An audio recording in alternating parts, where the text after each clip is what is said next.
Okay. Good evening. We're not going to be reading from the book tonight, so let's have a few moments of quiet time together before we begin.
Good evening.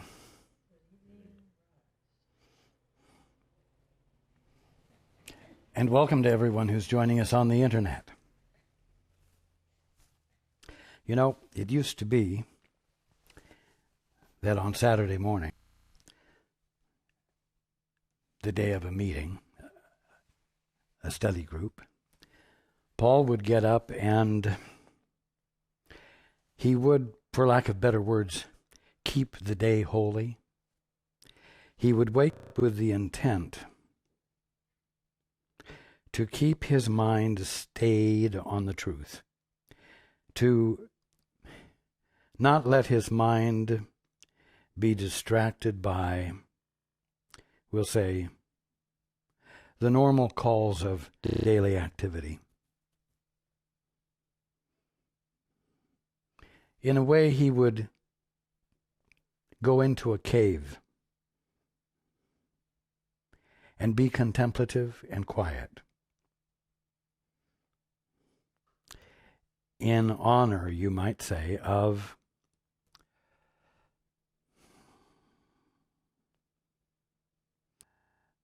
the truth that would come forth during the meeting.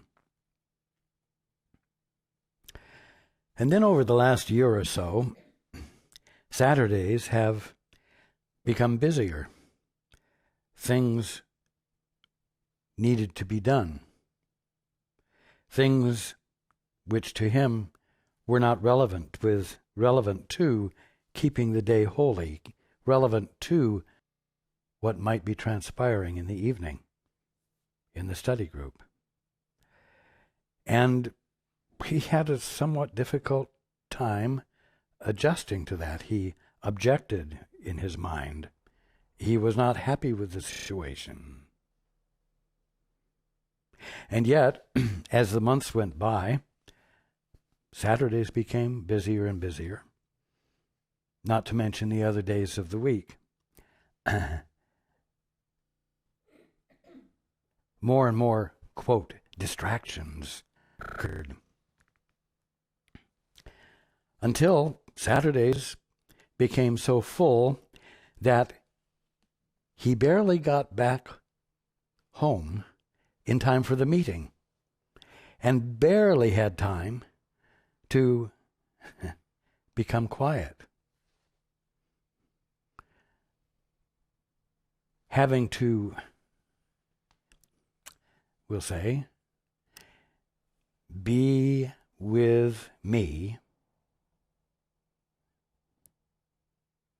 on the run. Be with me in the middle of being active. And this was an education for him. It was a learning for him, not a learning he liked.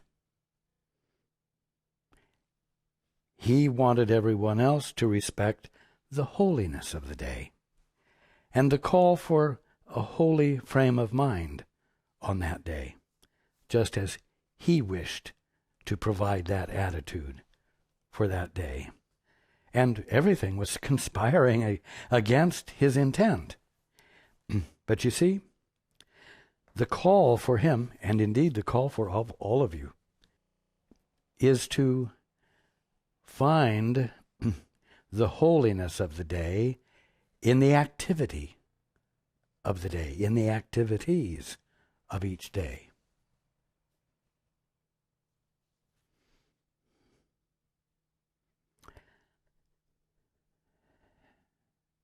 You know, we've talked about the fact that when you do the two-step, you go into that place where God's laws prevail. Well,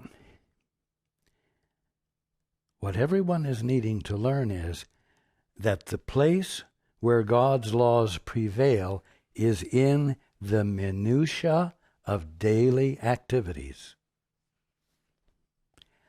You know, God's laws prevailing is going to look like something.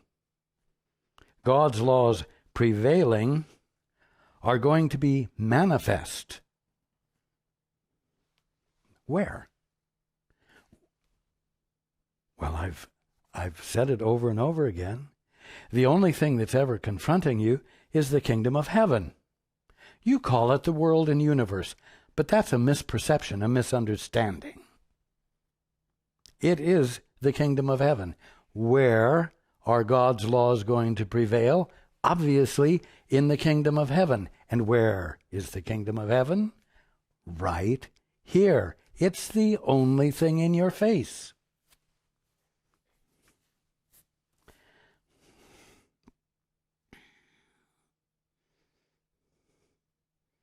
Now,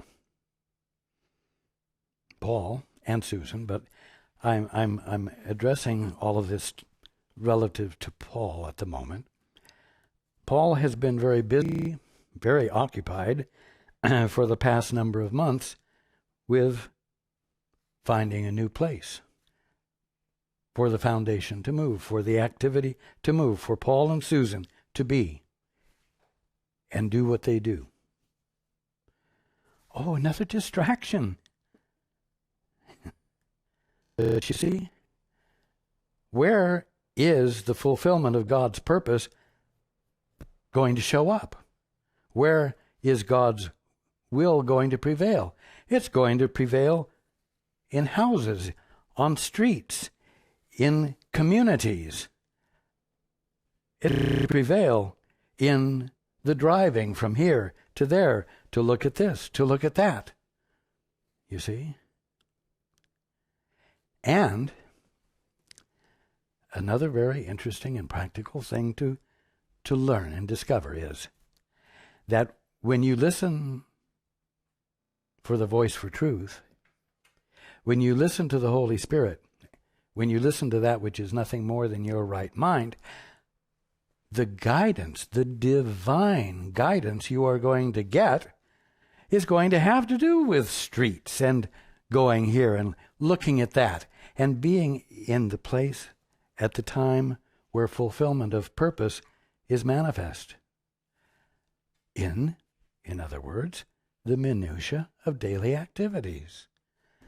So, you know, we have been reading from this book, A Course in Miracles, for a number of years. And we have been talking about wonderful spiritual ideas. Right now I'm taking the opportunity to bring home the fact that these wonderful spiritual ideas are absolutely relevant to what? The kingdom of heaven that you're in the middle of, the minutiae of daily activities that seem not to be spiritually oriented at all. But that's just your belief. That's just what you've been taught. And you see what you expect to see based on what you've been taught. You know. So you go and look at a house, or you look at the house you live in, or you look at the building you work in, and you say, well, it's just, if it's a building you work in, a structure of steel and concrete and glass, a physical object. And you're quite sure of it. But maybe it is a fluid movement of fulfillment of purpose of a pristine idea in the mind of God that is forever being made new by the movement of the mind of God that is envisioning it always in the moment of conscious awareness. Maybe it's that.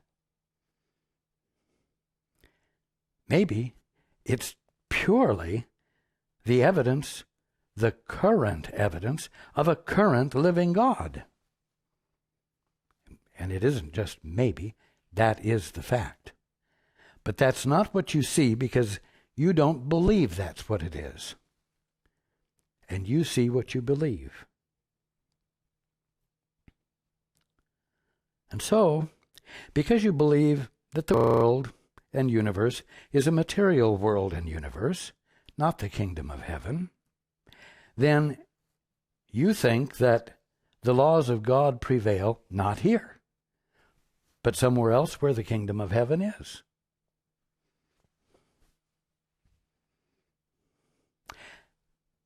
And ultimately, if you are going to become a holy man or a holy woman, or you are going to devote yourself to holiness, you certainly will not expect your connection with God to have relevance to this material world and universe. And yet, if you're going to wake up, you're going to have to discover and realize that there is no other reality going on but the one in which God's laws prevail, because God is all. There is no alternative to the allness of God. So, in your approach to your holiness as the holy son or daughter of God, you are going to have to begin to expect to see the evidence of holiness right where you are in the minutiae of daily activities. Again, you think you know what things are, material world and universe. Well, let me say this.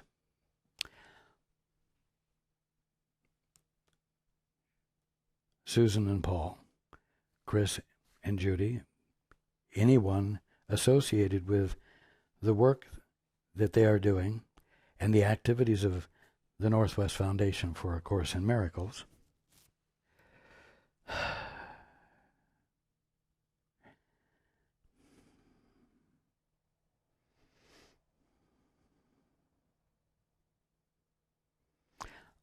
are engaged in finding a new location.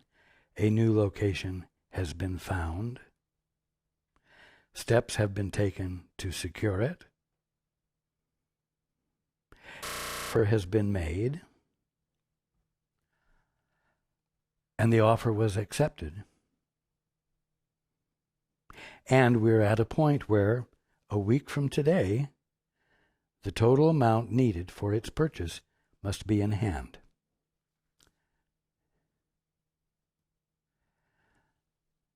Now, it appears as though all of this is dependent on things. It's dependent on Paul and Susan being willing to give their attention and energy and willingness and decisiveness to what the movement of God is leading them to do, to the guidance they are getting from me regarding the minutiae of daily affairs. It appears that another aspect of this movement, this unfoldment, is individuals making contributions, supporting the activity in tangible ways. So it could look as though it's just human beings in this material world and universe, like little ants scurrying around, doing their habitual processes of living and surviving and so on and so forth. Just as part of the material universe. Or it can be the movement of God, the laws of God prevailing in the minutiae of daily activities, which are really activities of the kingdom of heaven.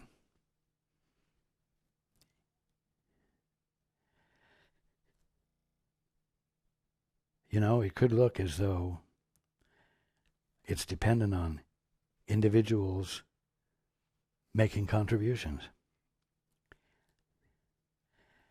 And everyone can forget that there's a God, and that maybe God has something to do with it all. And I want to share this story, which most of you know. It's a story about a flood. And in the flood, the waters rise, and this man crawls up onto the roof of his house. And he prays to God to save him.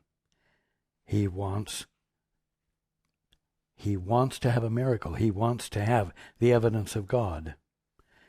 And so while he's sitting on the roof, a rowboat comes by.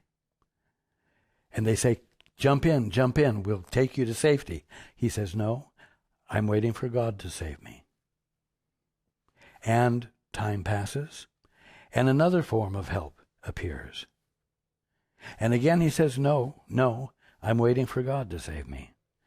And then, just as the waters get to the peak of the house, of the roof, a helicopter comes by and lowers a ladder, a rope ladder, to haul him to safety. He says, no, I'm waiting for God to save. God will save me. The helicopter flies on, and the waters rise. He's swept off the roof, and he drowns, and he goes to heaven. And when he gets there, he says, God, why didn't you save me? And God says, what do you mean, why didn't I save you? I sent the rowboat, and I sent another form of help, and I sent a helicopter. You see. Now, there's, you might say, the laws of God prevailing in the minutiae of daily activities. Now, I want you to think for a moment about the fellows in the rowboat, the fellow in the helicopter, the pilot. The helicopter pilot gets a call on the radio, says, down there at the fork in the river, there's a man on the roof. Go down and get him. And the pilot in the helicopter says, hell, I'm not going to go down there and get him. He was stupid for not having left when the announcement went out to go to higher ground. And he was stupid enough not to accept the help when the rowboat came. I'm not gonna go down there and help him. You see what I'm saying?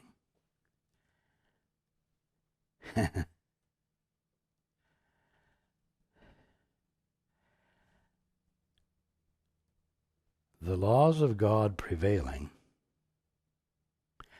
didn't prevail only with the fellow in distress on the top of the roof who had asked for help. The laws of God prevailing put a responsibility upon the fellow on the roof to recognize the help and accept it, to see the laws of God prevailing in the minutiae of daily activities, the simplicity of a rowboat with some men in the rowboat, and likewise with a helicopter.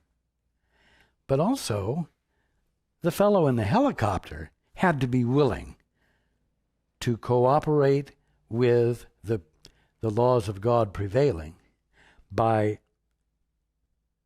being willing to be the place where God's laws manifest. You see?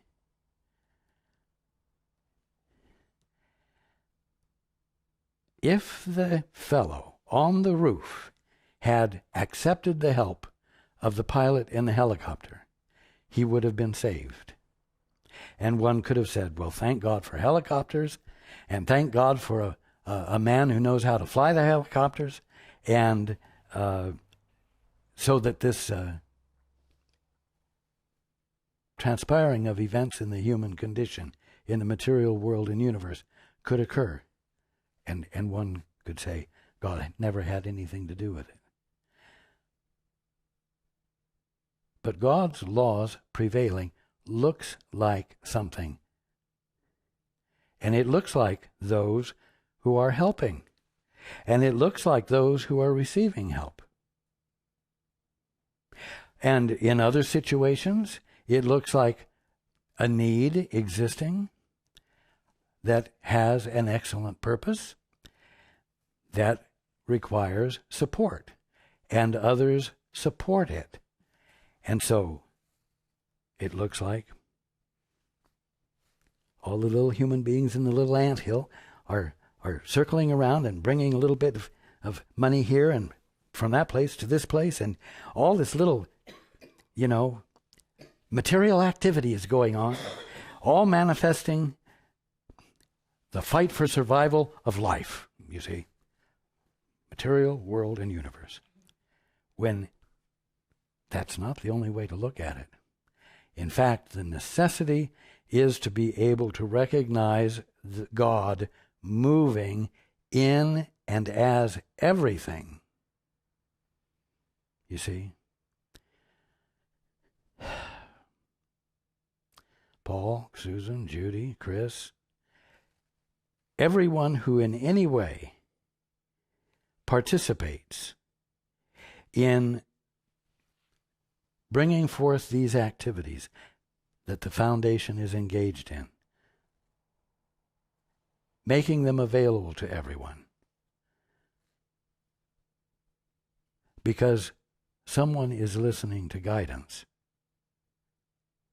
is a manifestation of God's laws prevailing, where God's laws prevail in the minutiae of daily activities. And everyone who stands in receipt and gratitude for what is extended is being part of God's laws prevailing. Because the gift of love, recognized and received, is the wholeness of the movement of God in the minutiae of daily activities. And those who provide support for those activities when they are needed are also not being little mortals, bringing their crumbs of money to the center of the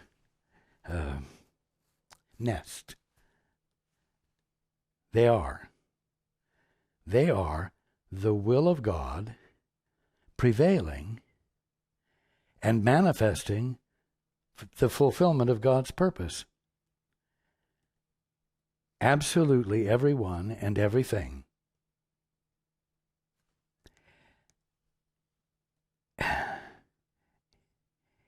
is the presence of the movement of fulfillment of God, of God's purpose. Everything fits together.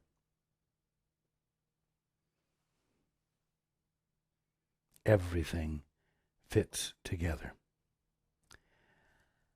It's why I use the word family.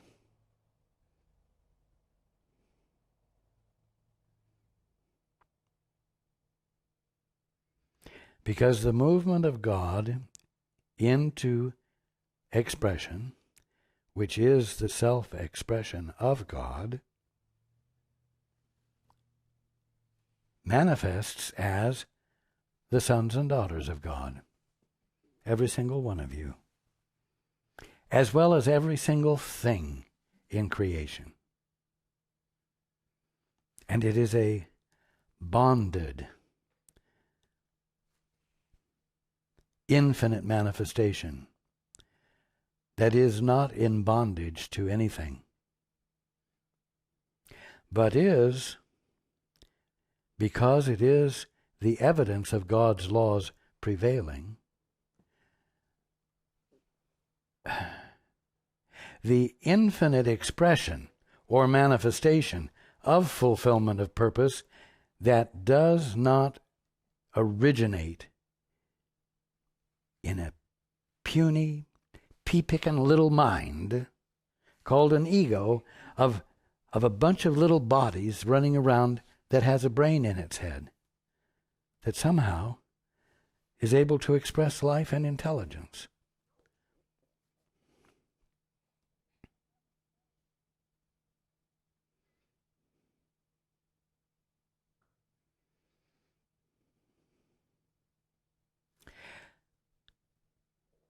Now, the simple fact is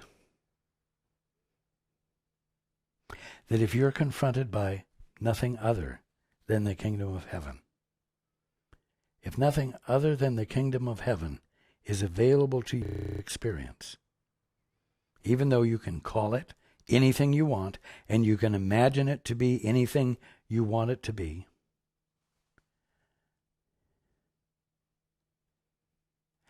then you're going to have to arrive at a point where the minutiae of daily activities, the infinite activities of this kingdom of heaven, will have to stop being perceived by you as a distraction from holiness, as a distraction from your giving your attention to listening for the Father's will and expecting to hear that it is something otherworldly that doesn't relate to where you are. Because if you don't discover and embrace the fact that the will of God prevailing, I'm going to say the laws of love prevailing, involves your embracing everything as the kingdom of heaven, and therefore worthy of your love and worthy of your curiosity to see the Father in every aspect of it, you will be living in a false sense of spirituality that will absolutely inhibit you from waking up. It will absolutely inhibit you from having the experience of revelation, because you will be blocking it absolutely by your expectation that revelation is not going to relate to where you are.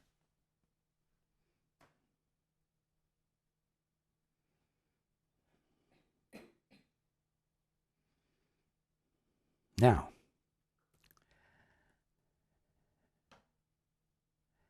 it is amazing what has transpired since the last couple of days of May relative to the move of the foundation. and relative to the love that has been expressed and the contributions that have been received. Absolutely amazing. Absolutely wonderful.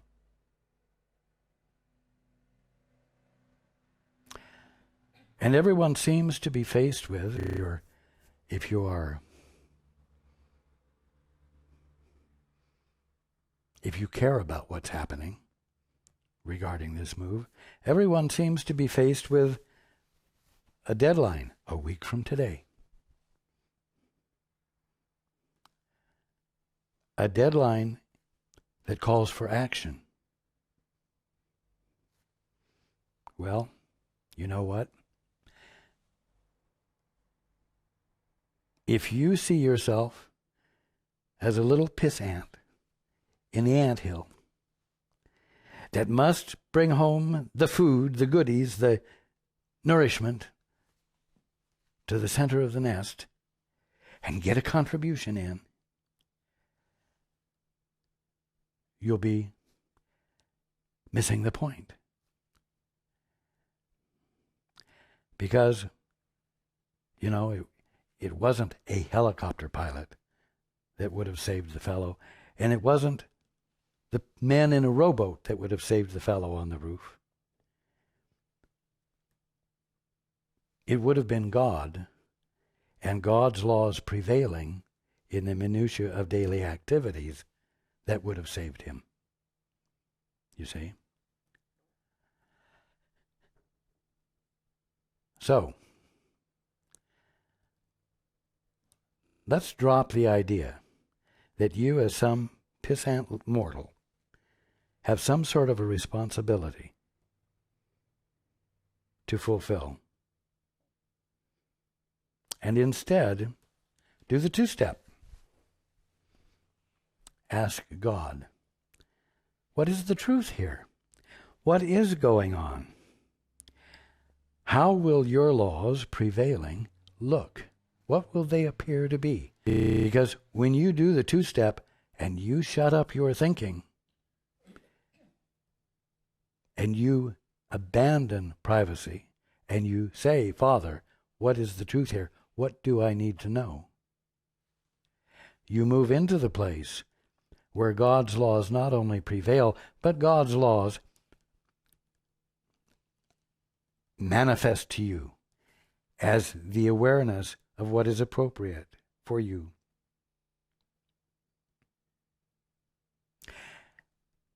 And if you insist on not reverting to being a pissant mortal,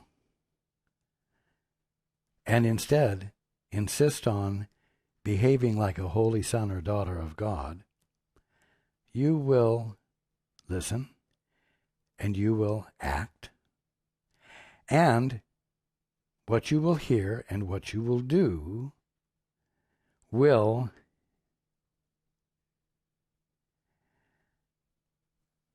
be recognizably valuable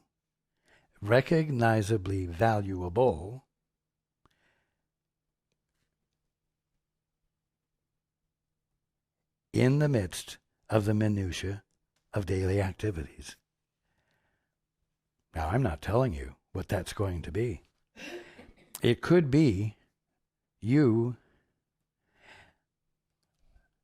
being filled with an awareness of how God works and how God is specifically working relative to this movement.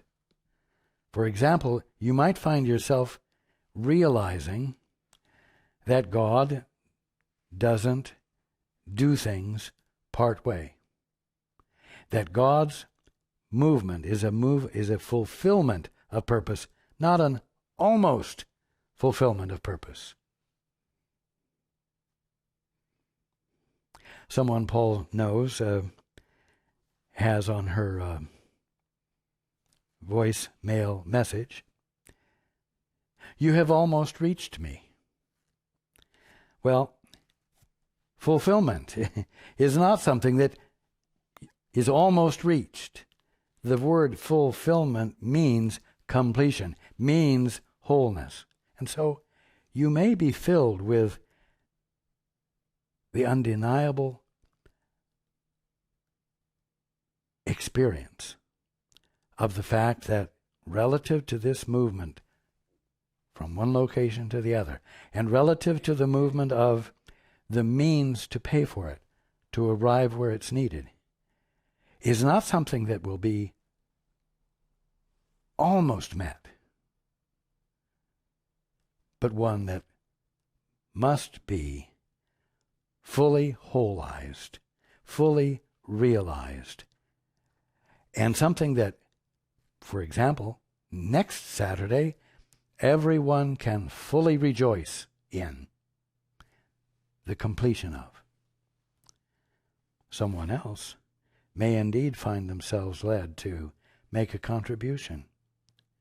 But you know what? If you think you're a pissant mortal, you might, like Paul does occasionally and did this afternoon, begin to feel like, oh, you must do something. You must do something to take hold of the situation. You must take some concrete action that will make a difference.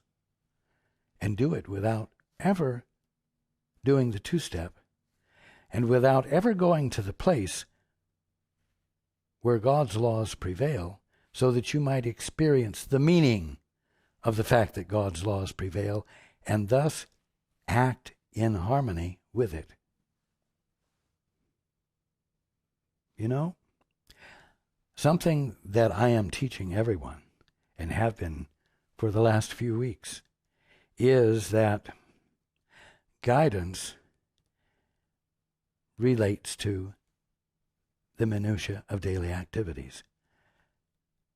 When I was working with Helen Schuckman and dictating the course to her, I told her to go into a store, and there was a coat there for her. And indeed, she went in, and the coat was there, and she bought it.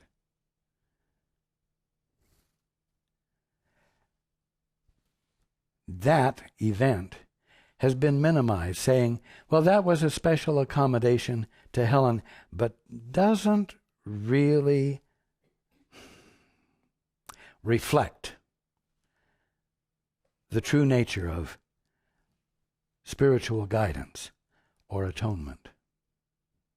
Well, I'm telling you, and I'm demonstrating to you, and I have been demonstrating most clearly to Paul and Susan, that I am able to talk about dollars and cents. I am able to talk about when and if to secure a loan, when to make an offer, when not to make an offer. I am able to give guidance that is relevant to the minutiae of daily activities.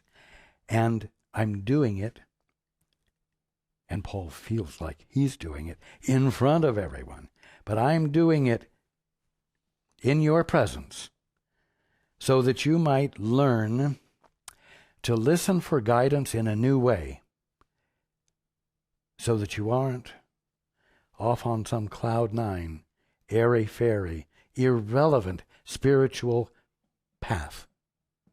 You see?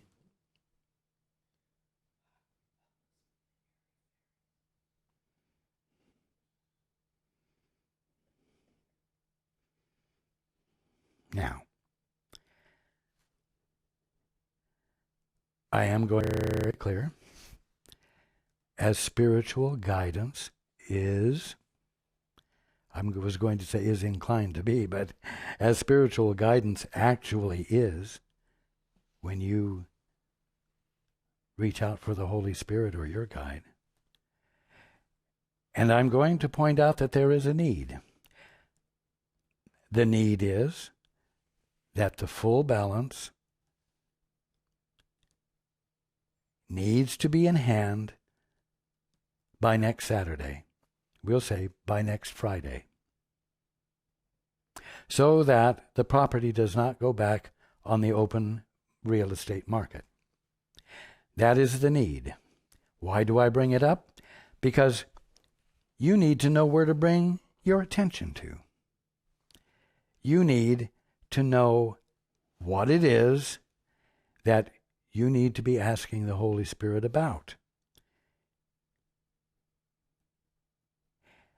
You need to know specifically how the prevailing of God's will looks relative to the need.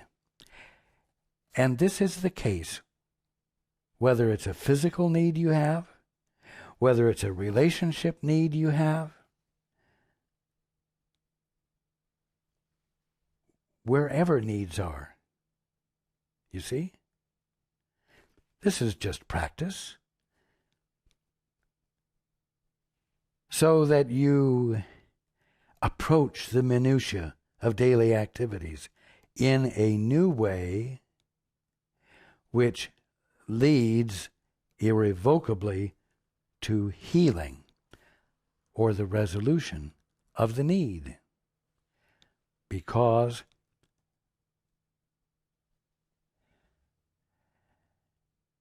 it causes you to experience completion, wholeness.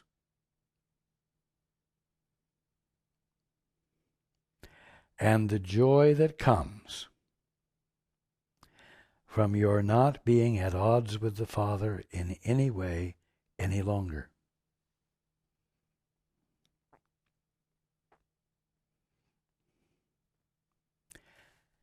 These are the nuts and bolts of what the Course is teaching.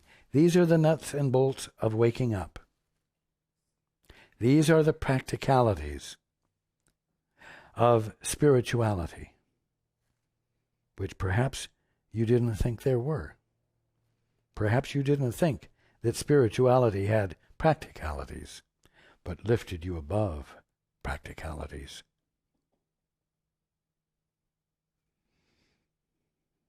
You want to see the evidence of God where it counts, which is in your experience. And no one has been able to escape their experience. And that's because even though they've called their experience the human condition in a material world and universe, it's the divine life in the middle of the kingdom of heaven. And their resistance to the awareness of that fact has kept them from experiencing it. We're learning how to abandon what keeps us from having the experience.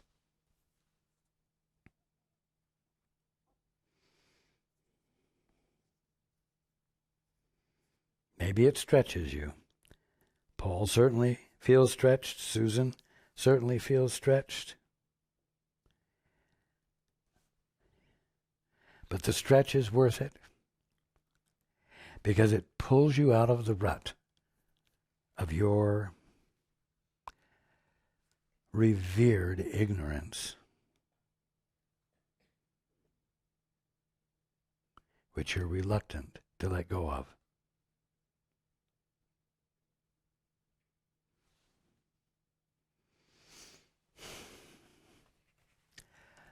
I love you all, and I look forward to being with you next Saturday